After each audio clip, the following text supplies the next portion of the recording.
Welcome to Ministry Mondays with Meg. I'm Meg. Welcome to the show, everyone. If this is your first time here, welcome. Also, where have you been? So we're glad to have you.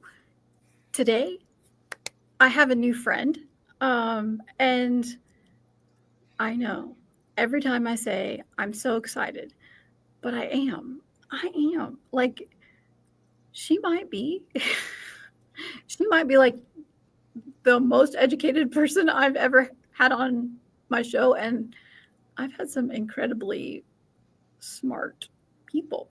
But like, it'll all be in the show notes, all her bio and background and all that stuff. But like, actually read it if you don't, because like, prove me wrong. She's pretty brilliant. So I have with us today Reverend Anna Gheen. Anna, thank you so much for joining the madness, Meg and Meg and her ADD a little bit, and welcome. I'm so glad to have you. And would you tell everybody a little bit about who you are, what you do, and we'll just kind of go from there. Well, Wado, that's thank you in the Cherokee language, the language of my ancestors. Wado? Wado. Okay. So look at that. CO would be hello, and Wado would be thank you. So I'm Cherokee, and I am part of 0.1% of U.S. pastors who are of Native American background. Being of indigenous background is not common, largely because of the legacy of the boarding schools and the damage that those have done to indigenous peoples, not just here in the U.S., but in Canada and even in other places throughout the world. But for me, I found some really interesting connections between my faith and my Cherokee ancestry and the old ways, as the elders refer to them. So that's kind of where my heart ends up beating. Yeah. And you are pastoring your PCUSA, right? Yes. Okay. I'm a pastor of Westminster Presbyterian Church here in Richmond, Virginia. One of the most unusual congregations I've ever encountered. In fact, during the interview process, one of the things that came out was that they were really used to having a pastor who got into trouble. And after having seen some of the trouble I managed to get into in my last congregation, they said, "We think you might be a good fit for us." Their last pastor had ended up in some conflicts. We house a school for immigrant and refugee children, and there were some lawsuits filed over that. We host a lot of Narcotics Anonymous and Alcoholics Anonymous groups, and the church policy is to allow smoking on our property because, as the previous pastor said, a few months ago, these people had major addictions. If smoking is what's helping them right now, we're not going to stop that. So there were some conflicts over that, and the church stood with the pastor and said, "This is a Jesus thing, and we're going to do the Jesus thing." So I mean, one of the most beautiful things we have right now with all of the chaos in our world is that I have a congregation that wants skin in the game. They don't just want to be issuing statements about what's going on. They want to know, how do we show up? What can we do to make a difference, to make this a safe place for members of our community, for people who feel on the margins? How do we set policies that protect people? And so I feel deeply honored to be in a position of leadership along with my elders. Like what the church is supposed to be. That's awesome. Because I looked at your website and I actually wrote down, and I love it. To us, the most profound spiritual moments actually happen outside Sunday service. Our mission is simple: reaching out with Christ to an ever-changing world. And I'm like, well, because that's what the church is called to do. Oh my gosh. Yes. So it's beautiful. I do spend time in the office each week, but the attitude is, "But Pastor, you're the face of the church. So, we want you out there connecting with different ministries, different activist groups. I got asked, it was funny when another question I got asked during the interview was, if you went to a protest and only 10 of our leaders showed up, would you be disappointed? And I'm like, I don't think I've ever been to a church where 10 people in leadership would have shown up for a protest before.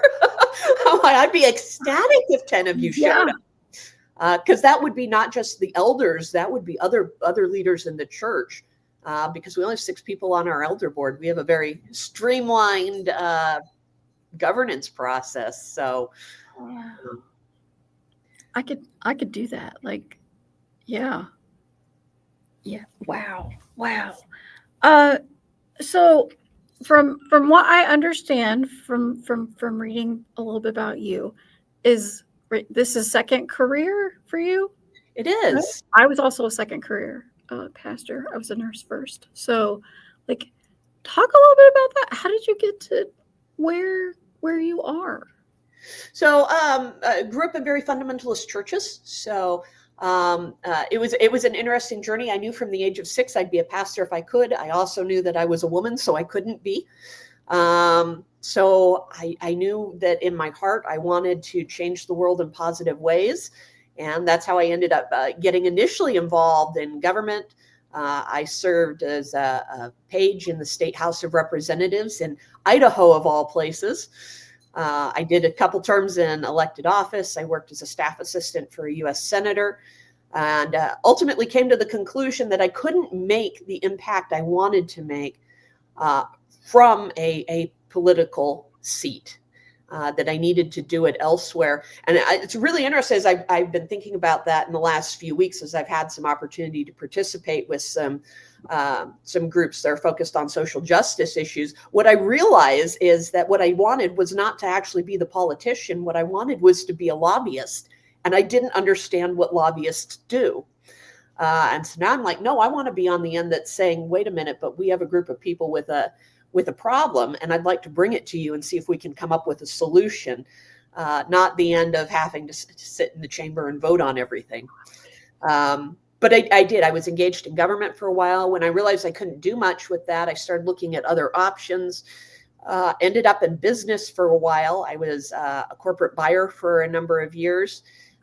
Really enjoyed that particular job, but reached a point where I was like, this just really isn't interesting me anymore.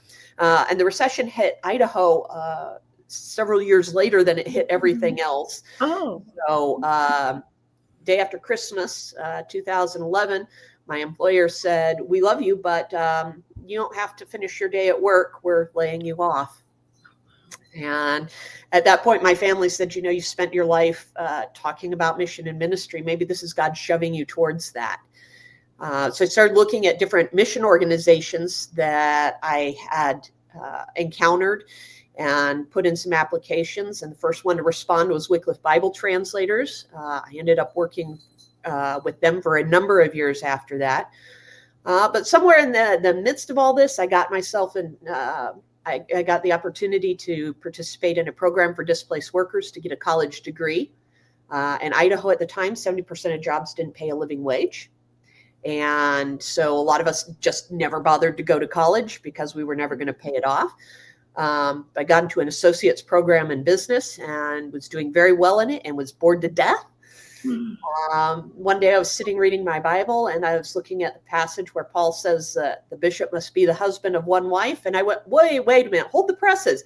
Paul explicitly states he's single. So if this is about women aren't supposed to be pastors, then this also means single men aren't supposed to be pastors. And Paul has just disqualified himself from ministry. And I thought, I wonder if I've spent my whole life reading this incorrectly. So for the next few months, I did a lot of really deep digging about women and their leadership roles in Scripture, because I said, if I'm going to explain this to my very fundamentalist friends, I want to be able to do it from look, there's actually a scriptural case for this, not just a societal one. Finally came to the conclusion that, God sometimes does gift women with the intention that women have something to contribute as leaders in the church.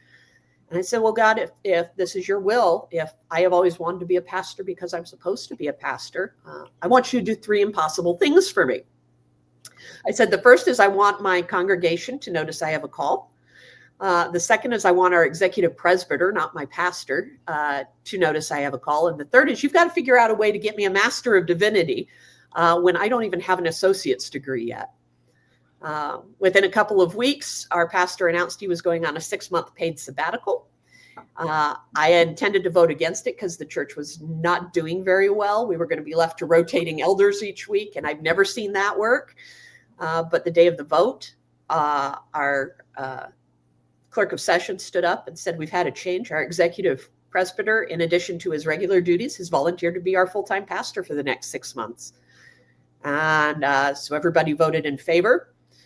He was there for a couple of weeks, and we ended up sitting one afternoon after church talking about the work I was doing with Wycliffe Bible translators and the difference that Scripture makes in somebody's life when they actually understand what they're reading.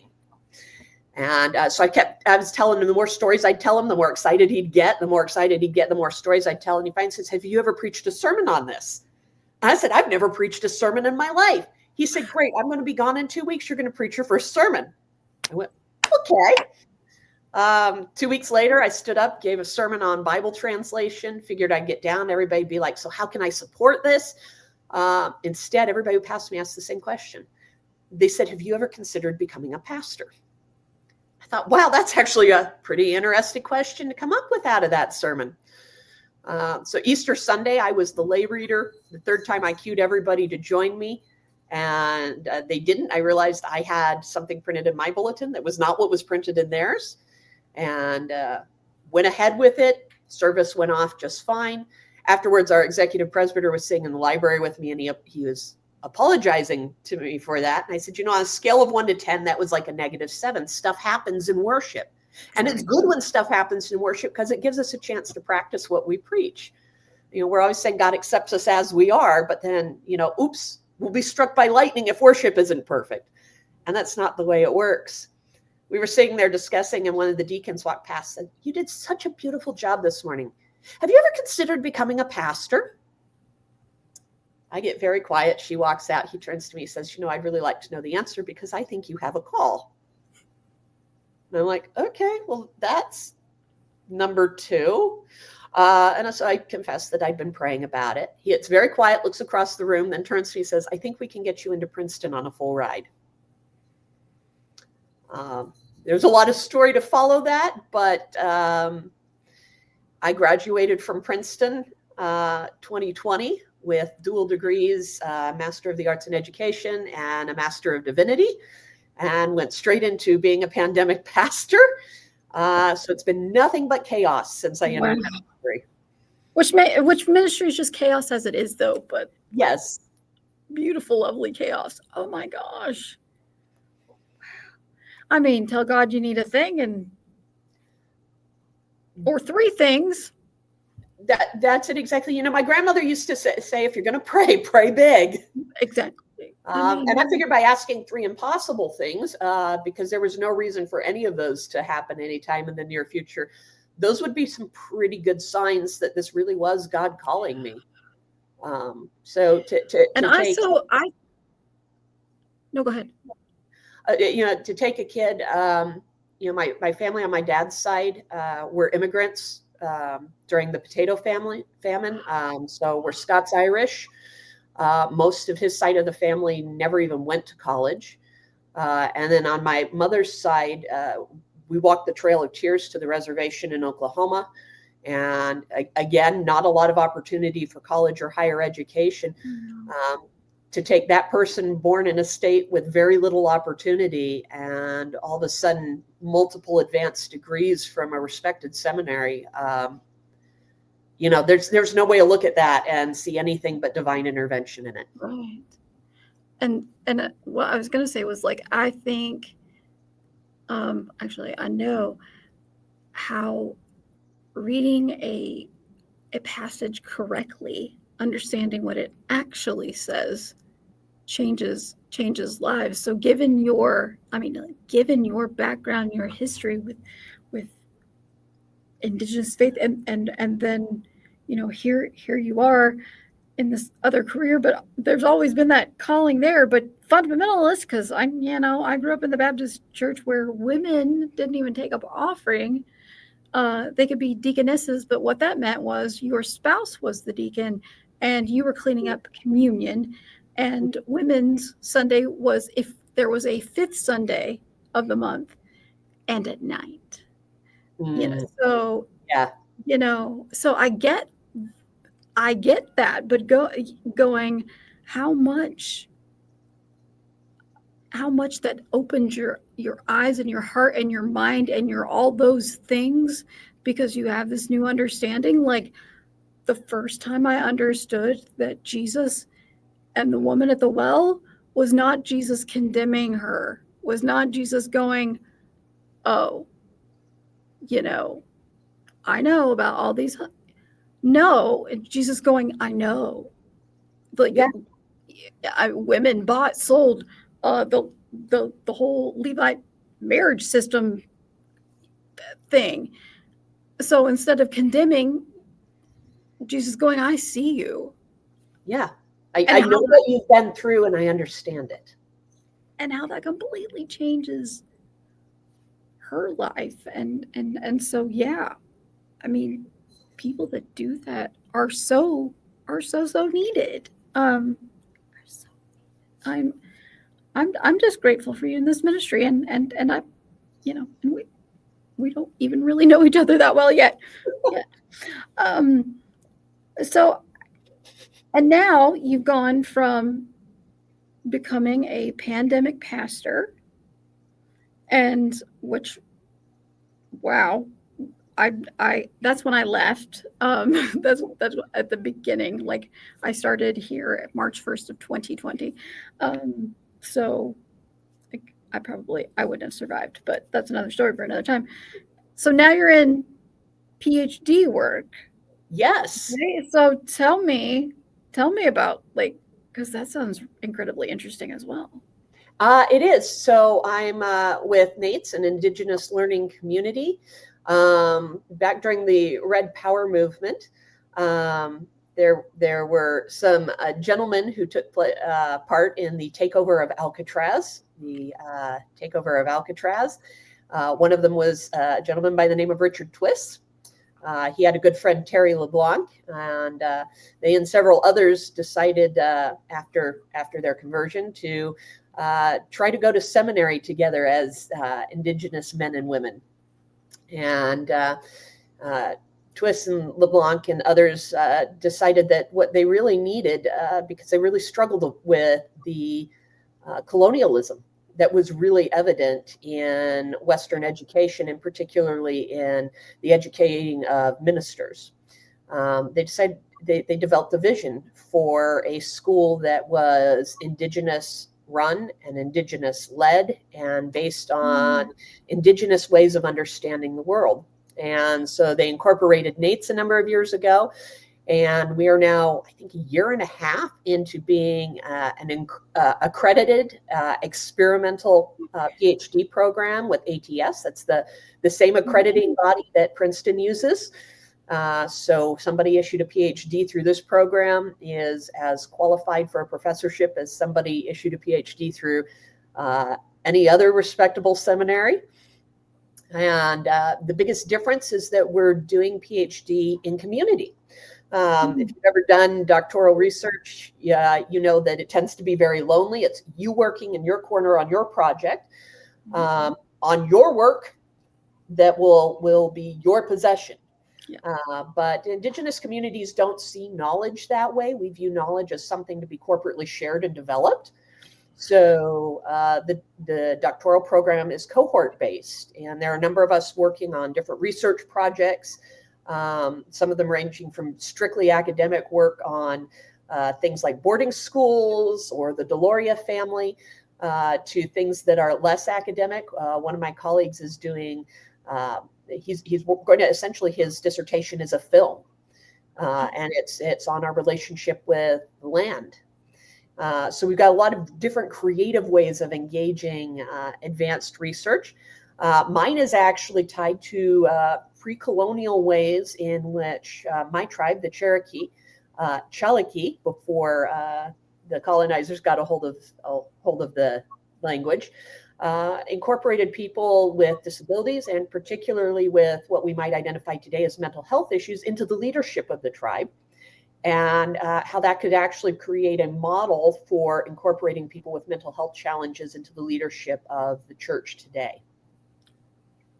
Do you want to say more about that? Because I'm the mom of my oldest is 26, and he has autism, and sure, he when I was pastoring, he was there every Sunday, but how they include someone like that, well, that's a whole nother thing, because, well, most women who do have the opportunity to serve end up in small rural congregations, even though they're capable of doing so much more. However, that leads to small congregations with small budgets, and so things like that get passed over. So do you want to talk more about your PhD and your... Absolutely. So in Cherokee culture, we have something we call gadugi. And unfortunately, that gets translated roughly as working together or community, or but it incorporates more than just we're a part of each other. It even goes beyond the idea that we actually need each other to survive. There's an old saying, a lone Indian is a dead Indian, because we recognize that this idea of independence, none of us are actually independent. We just fool ourselves into thinking we are. I need sneakers. Somebody's got to make those sneakers. I'm dependent on the person who makes the sneakers. I need to eat. I can't farm my own food. I'm dependent on the farmer who cultivates the crops, who's dependent on the person who imports the oil that powers his vehicles. We really are interdependent. But recognizing that interdependence is kind of the core idea behind Gadugi, the idea that Creator made us to need each other. And not only do we need to say, oh yeah, we need each other, but we need to actually dig in deeper and find out how we need each other and why we need each other and what value each individual is bringing to the community as a whole that the community could not exist without. So one of the things I'm doing in my research is I'm looking at traditional Cherokee stories that have been passed down for generations and how those highlight that idea of Gadugi. One of them I'm working with right now is called Rabbit's Song. And I am not a traditional storyteller, so you can go online and find some of our traditional storytellers actually telling this story the way it was meant to be told. But my bad synopsis of this: the Council of the Animals has been meeting, but they're having a problem with Rabbit, with Chistu. Rabbit's the trickster character in Cherokee lore. Unfortunately, when Christian missionaries came, they assumed that Native American trickster characters were roughly the equivalent of Satan, which caused its own problems because most Native American cultures did not have that level of deception or tricksterism built into our lore. But Rabbit, if you watch his interactions, particularly in this story, demonstrates characteristics of somebody who is maybe dealing with some developmental challenges. He comes into the council and Rabbit wants to talk about rabbits and how wonderful rabbits are and how great rabbits are and how the world would not be good without rabbits in it. And to such a degree that Rabbit's obsession with rabbits is actually preventing the council from doing the council's work. So the decision is made, we're just going to eject Rabbit from the council because Rabbit is fixated on something that seems to us to be a very prideful thing. And we don't need him. We'll get business done. We'll keep him outside. So Bullfrog is sent to tell Rabbit, sorry, you're not being admitted. And Rabbit's outside and it's a sunny day and it's beautiful, and Rabbit has his drum with him and Rabbit starts beating on it and dancing around and he's making all this noise and it's still disrupting the council. So Eagle says, Bear, I need you to go out there and I need you to make Rabbit stop. So Bear goes out, and Bear takes the drum away from Rabbit. He goes back in, and Rabbit's, I don't have a drum, but I can clap my paws. And so Rabbit's out there screaming and dancing around and clapping his paws, and nobody in the council house can hear what anybody else is saying. So Eagle sends another animal out to go help. And so the animal, what he does is he pops Rabbit's arms off. He says, you can have these back when the council meeting is over. And he takes Rabbit's arms back into the council house. Rabbit doesn't have any arms, so Rabbit just starts stomping his feet, and he's dancing and he's singing. Eagle sends another animal out to take care of it, pops Rabbit's legs off. Rabbit's sitting there, he can't move, singing at the top of his lungs. Finally sends somebody out, pops Rabbit's head off. Surely this will stop the noise. And what they hear is the song continues. And they all go out, and Eagle looks at Rabbit's body, and he says, Rabbit's heart is singing. Creator has given Rabbit this song for the rest of us. And so they put all of Rabbit's appendages back on, and they give Rabbit back his drum. And they say, teach us this song from Creator. And that's Gadoogie right there. It's the idea that everybody has something to contribute, and if we don't understand their contribution, it's because we haven't learned to listen. The systems we live in have taught us that it's okay not to listen. But that's not Creator's plan, and we see that in Scripture. You know, Paul talks about we're all members of the body. We're all needed. Every one of us is necessary.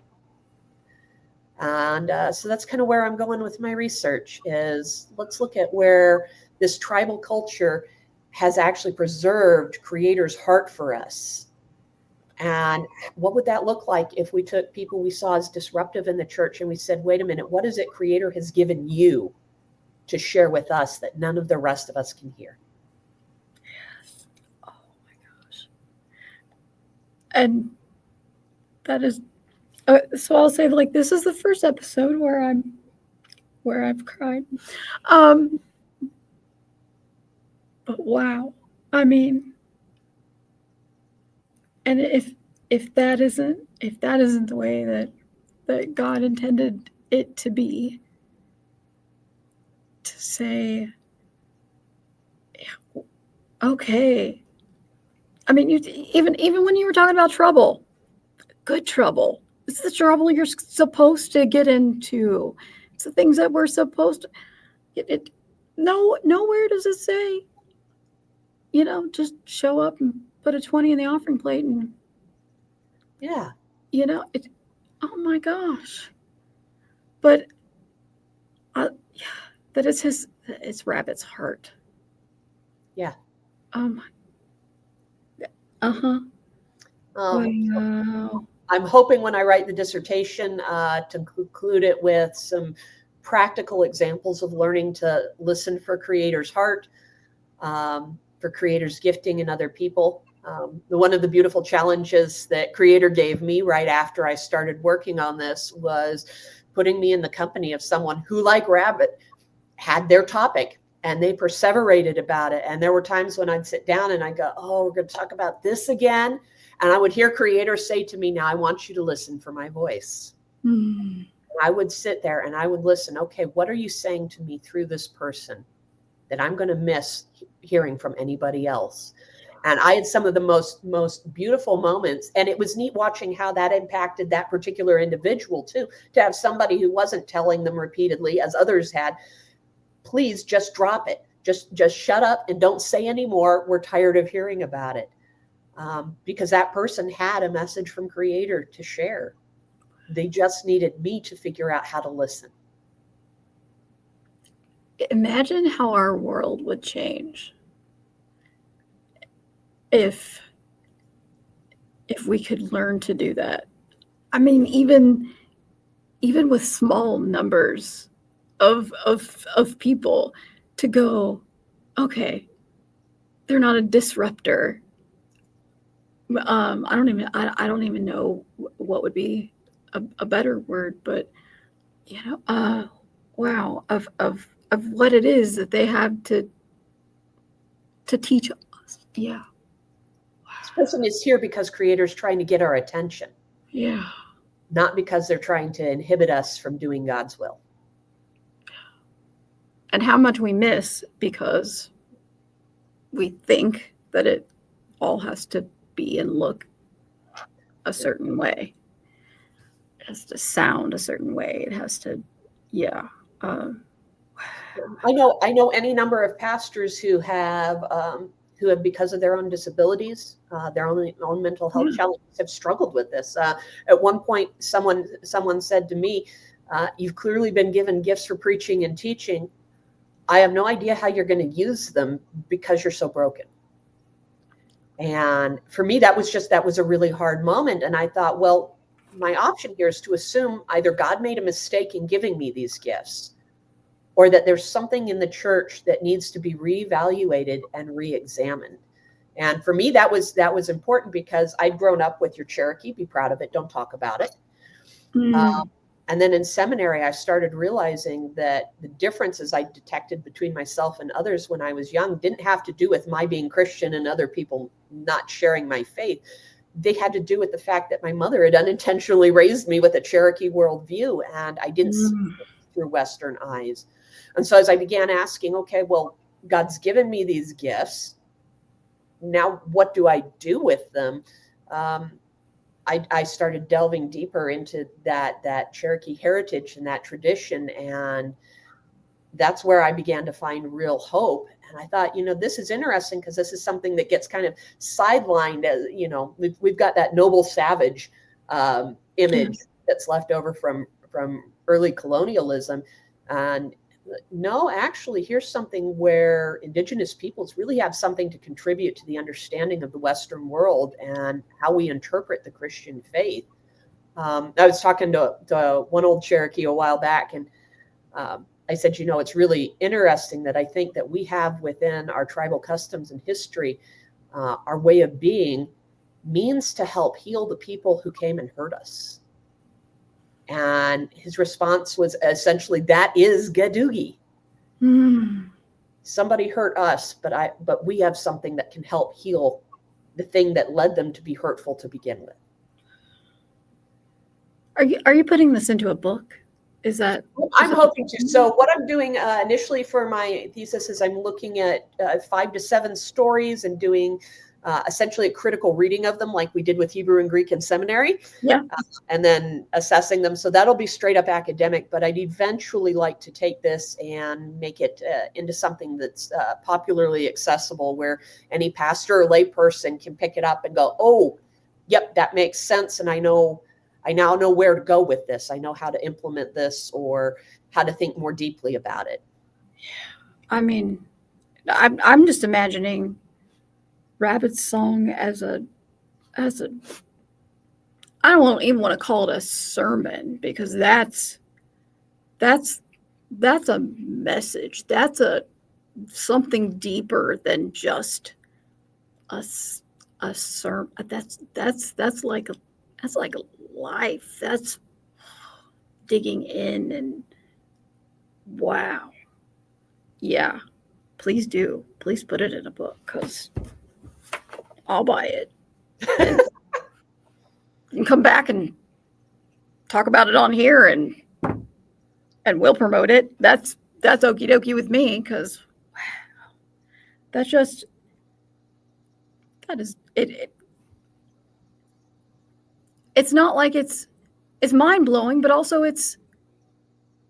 I think I love that it's simple, it's practical, it's all those things. It's not just so heady that you can't wrap your brain around it.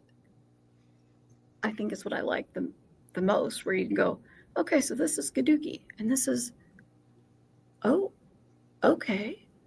Well, and that's the beautiful thing about the gospel, right? It's simple enough for a child to understand it. And I think we want to feel that we are special and we are unique to such a degree that we often overcomplicate. Yeah. What was really very simple in the beginning: love God, love your neighbor. As the rabbis have said, the rest is commentary. Yeah. Yeah. What else do we need to know about you?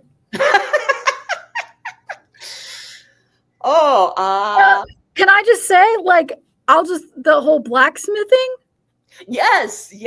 Like, because yeah, a blacksmith. So I started watching blacksmithing videos in seminary, just as a way to kind of clear my brain between classes. And after about 7 years of watching blacksmithing videos, I finally said, why haven't you actually tried this? So I was serving up in New York, and I found a blacksmith school not far away. And I said, well, I'm going to go take this 1-day herb chopper class and just see if I even like it. And it turned out I liked it a lot. And so the smith who taught the class started selling me shop time. And then we went from selling to trading skills. So he'd let me do some stuff in his shop, and in exchange, I'd help him work through how he was going to teach a class or make suggestions for corrections of a project or how to better advertise his business. And so we had a real bartering system going actually by the end. And so now I'm down here in Virginia, and I've actually set up a little smithy in my backyard. Haven't fired up my forge yet, but it's out there and ready to go as soon as we've got enough snow off the ground for me to comfortably do so. And awesome. I joke, as I also took up karate in New York, and I said, so basically all of my outside of ministry hobbies involve hitting things. I mean, sometimes you got to do something with all the, yeah. That's it, exactly. You know, What I really love about the blacksmithing, though, is so I do have some mental health challenges of my own, and the blacksmithing, the white noise of the forge and that steady rhythm from the hammer, it's one of the very few things that actually just shuts my brain completely down. Wow. And I can completely lose track of time, and I can be at it for hours and not think about what's going on in the news, not think about what's going on in my congregation, just be there. And it's been beautiful the number of times just being there, and then I've come out of the forge, and then I've heard Creator speak to me in some sort of beautiful way, and it's like I just needed my mind clear enough and still enough to hear. Maybe that's what I need to do, something where I can hit something and to clear the noise, because that's a difficult thing to do. Well, it's beautiful because not only does it get the energy out, but there's something beautiful that's created through it. And I think that's one of the challenges sometimes when we get angry is we need to get the energy out, but we need to find creative ways, things that actually use that energy to create beauty rather than destruction. I think that's the difference between righteous and unrighteous anger. Unrighteous anger creates destruction. Righteous anger creates beauty. It was righteous anger that created the beauty of the cross. Somebody should write that down. I mean, seriously, and if you all need sermon material, folks, like it's right here. It's right here. This is all community. So yeah. Absolutely. Absolutely. Please, folks. Wow. I mean, you're just like a beautiful human being. I just want to say that, like, completely. And I'm so grateful for you, for your ministry, for your story, for your just living out loud, which I think sometimes people are so afraid to do. I have to ask you the joy question. Yeah, that one. So you got all of these things. You can answer this question however you want. What brings you joy? So I spent some time thinking about what would be the most profound answer I could give to this. Yes. And decided instead to share that I raise guppies. And right now, the brings me joy is the number of teeny tiny baby guppies that have just been born into my aquarium. And how many? I think I've got 5 of them right now that are doing quite well. I've got about 10 adults, and then a couple other fish in there to kind of keep things, some shrimp and things. But guppies don't eat their young. And so if you just allow everybody to swim freely, the ones that are strong survive just like in the wild. And it's neat watching, because I do not breed a specific variety of guppy. I go into the fish shop and I go, that one's pretty, I think I'll take it home with me. So I've got a whole bunch of different guppies, and the babies, I get so excited. It's like waiting for Christmas, waiting to see them grow up and see what their color patterns are going to be and which characteristics. Can you tell which two guppies mated to create this little baby guppy? So yeah, my guppies right now are bringing me a great deal of joy. I didn't see that one coming, but that's the great thing about this. That's the great thing about this question. People answer this question in so many different ways, but I love that. Guppies. It's a reminder that life goes on, and that creation has its own rhythms, and that even the things that seem big to us, the universe has been around for millennia. And the beauty creator put in it at the beginning, it's still here. We just have to look for it. And your cats don't like try and go fishing? No. Well, baby Eli does sometimes. He's started to take an interest in trying to get the lid off the tanks. But for the most part, I'll walk into the room, and I have 3 cats. I have Greta, who's my oldest. I have Crackle Cat, who I got to keep Greta company. She spent the entire pandemic sitting on my lap. And when I started going back to the office, she was like, you don't love me anymore. So I bought her a cat. And then I have baby Eli, who's the youngest at a little over a year old. Most of the time I'll walk in and one of them will just be sitting staring at an aquarium. I currently have 2. I have the guppy tank, and then I have a couple of angelfish I'm keeping. And then I have a dream actually of starting a saltwater aquarium in my office, and maybe fragging corals in it. So we'll see how that works. I've no doubt that you'll accomplish it, because it seems like, you listen for the creator's voice and go and do that thing, which is so very beautiful, so very beautiful. So for those listening, those watching, I will put in the show notes again Reverend Anna's link to her church. So, if you want to watch a sermon on Sunday, and all of the wonderful things that she has sent me. Oh my gosh, I'm just so glad that you did this. I just really, really appreciate you and this ministry of yours. Wow.